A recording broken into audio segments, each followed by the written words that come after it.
What's up guys, welcome back to On the Brick with the long overdue On the Mock Week 3. Thank you all so much for your patience when it came to making these videos, but we are back and today I have 10 more awesome creations from you guys to show off. The first set I have to show you today is this awesome ARC from the designer Amal. He said that this has 42 pieces and took about 2 days to build and design. Maybe it is just me, but the ARC definitely seems like one of the more popular vehicles to build. At least I've certainly seen quite a few people make them, and you're even going to see another one in this video. But it's always awesome to see the different techniques that people use to build and create the same vehicle. And Amal did a great job in making his version here. It's a little on the smaller side, which isn't a problem, that just means it's more minifig scale. And I also really love that he even made a stand for it to go on. Oh, really quick, I just want to throw out there that the mocks you include do not need to be Star Wars related. I know that's what I've been showing off, but that's what people have been submitting. They can be from anything. The next mock I have to show you is this prototype S15 speeder bike from Kara Dreamold. This mock contains approximately 60 pieces, not including the gun or the clone trooper, and took about 2 hours to build. The S15 was a prototype speeder bike made for high speed and more power than the ordinary BARC speeder bike, though there were flaws in the design where the guns would sometimes fall apart and the stabilizers would fail to keep it up from the high speed. Many accidents occurred and it was later discontinued and abandoned,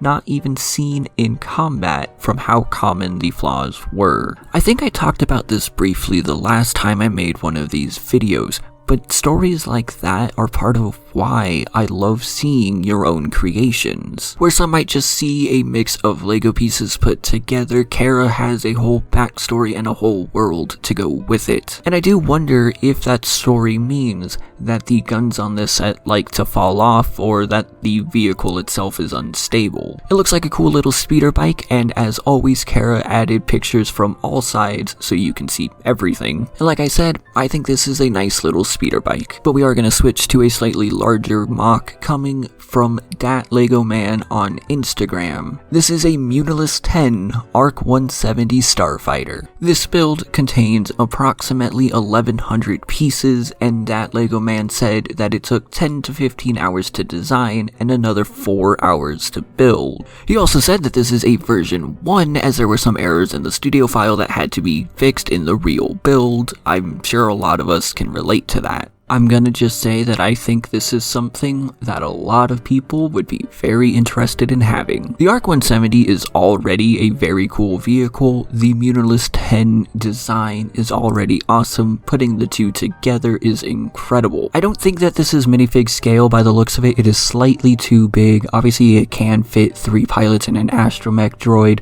but comparing it to Brick Vaults, I think it's just ever so slightly too big. But that doesn't take away from how incredible of a build and a design this is. I was actually trying to build something like this myself. Unfortunately, it was on the old external hard drive. You can also see that yes, indeed, the S-foils are able to be locked in attack position, and this would be an intimidating sight for any foe to see coming. Next up is a very brief look from someone who has submitted something before on here as well. This is that other ARC in minifig scale. I don't know what the one on the right is. Unfortunately, it wasn't given a name. There was no information included in any of this, but it looks really awesome. Like I said in the earlier ARC, different techniques are used to make the same build. Oh, this build comes from IVI or BIT. You're gonna recognize who that is in just 1 second. As I said, the legs here are using a different technique than the previous version. The seat, the handlebars, everything. Completely different techniques used, but it's the same vehicle. I will say that by the pieces used here, there is obviously a lot more articulation on this one, though I am left wondering how stable it would be standing on its own. If you're wondering who BIT is, here are all of his designs so far, including the previously showcased Twilight, and that juggernaut is simply amazing. Yes, everything you see there is minifig scale. The tiny red guy in the front is a minifigure. And yes, the juggernaut is actually that big. Speaking of large land vehicles and finally moving away from the Republic, here is a huge AT-AT from a builder simply known as Jake. Jake said that this build took approximately 150 hours to build. There is no interior, but there is a cockpit and it has approximately 2,300 to 3,000 pieces. I'm sure Jake will be the first to tell you that building a large-scale AT-AT that can stand on its own is a little challenging to do. Of course, it's possible as multiple people have done it, but the challenge comes in making sure that the four legs can support all of the weight on top of it. But by the looks of it, those legs are pretty reinforced. Also, I really love the use of the snot techniques there and on the side of the vehicle as well. Obviously, in this shot, you can see that it's not fully tiled on the main body in the back there.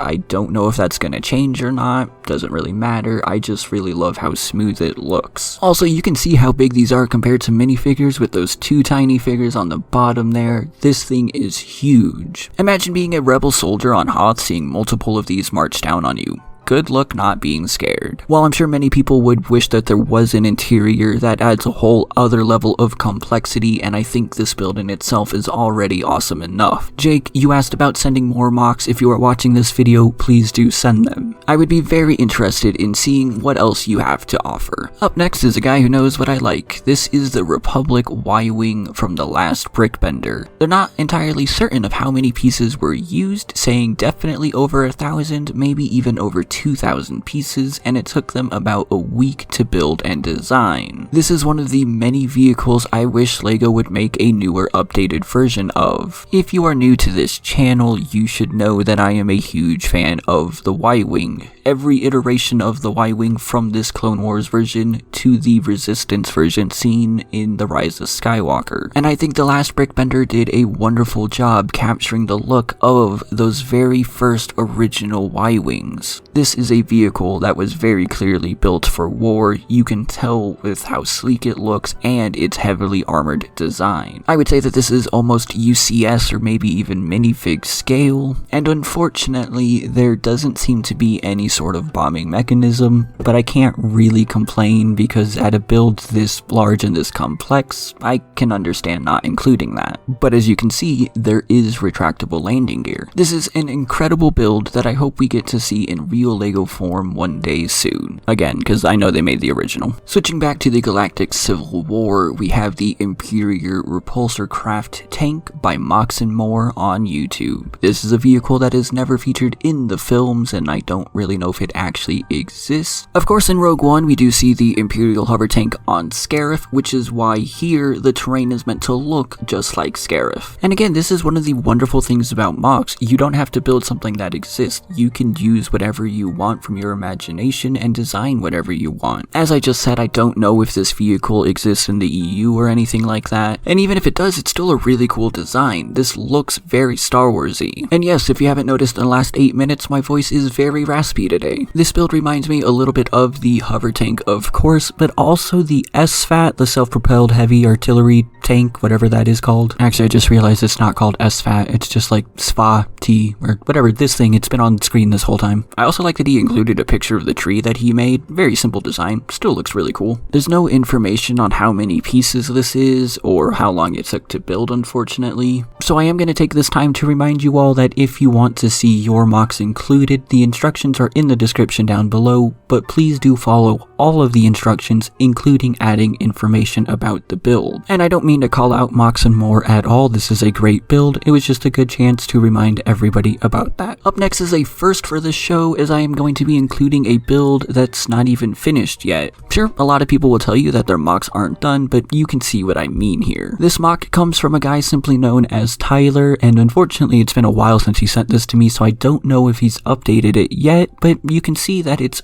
not quite finished. This is the Mandalorian Kalmerk transport. I don't actually know how to say that. It's Kalmerk, whatever. It's the Gauntlet. He's been working on it on and off for about 3 months now. And if you didn't realize just how big this was, probably you will when I point out that it has 7,141 pieces. This is a huge vehicle that has a whole troop deployment area. You can see the gears for how the wings and whatnot are going to come down. These wings are already massive just with how they are. I mean, seriously, these wings are entire builds just on their own. Tyler, if you ever finish this, or when you finish this I should say, please do submit the full final build. I would love to see it completed. Now these last two mocks I'm not actually going to spend too much time talking about because they were both submitted in video form, and the best way for you to see it is on their own channels. The first one here is a LEGO Y-Wing mock. I feel like I've shown this off before, but I'm not entirely certain, and if I have, oops. This build comes from a kid known as Liam. The link to this video will be in the description down below, but if you're interested in following him, please note that he does have a new channel. I legitimately cannot remember if I've talked about this before. All that information is unfortunately lost on that hard drive. I know I've looked at this before and it looks cool, and I'm pretty sure if I did talk about it before I said something like, yeah, this looks like something a bunch of rebels would throw together for their Y-Wing. Anyway, make sure you do check out the full video. He spends a lot of time talking about it and explaining all the details. And last but absolutely not least is a guy who I had no idea was even watching my channel, and it absolutely blew me away to see that he is and even wanted to submit something. TJ's Lego Room is one of my favorite Lego channels out there. The guy is absolutely incredible. He's kind, and he makes some very wonderful mocks and redesigns of Lego sets. He even made some Ahsoka Fulcrum sabers that I absolutely love. What you're seeing in the background is his rebuild of the TIE Javelin from the Final Order as seen in episode 9. The full video of his is almost 17 minutes long, and I would highly encourage you to go check it out on his own channel because I simply cannot do it justice here. TJ deserves the love. Please do go check it out. The link is in the description down below. But I will say that this is an incredible build. Of course it is. All the builds here submitted are. But TJ, I love what you did here. I love what you do. And I know I'm fanboying a little bit here, but seriously, thank you for checking out my channel, and thank you for submitting your own design. I'm probably going to build your Ahsoka sabers at some point, but yeah. But to everyone, let me know what your favorite mock this week was in the comments down below. Please remember to like this video and subscribe if you want to see more awesome creations. If you would like to see your own creation showcased, please do follow the instructions in the description down below. I want to send a huge thank you to all of my amazing patrons who have continued their support, especially people like Jaden, Project Element, Jonathan, and JVP1K. You can join them at the link in the description down below as well. Thank you all so much for sticking with me over the last few weeks. We are getting back into LEGO content now, so thank you for watching, and I will see you next time.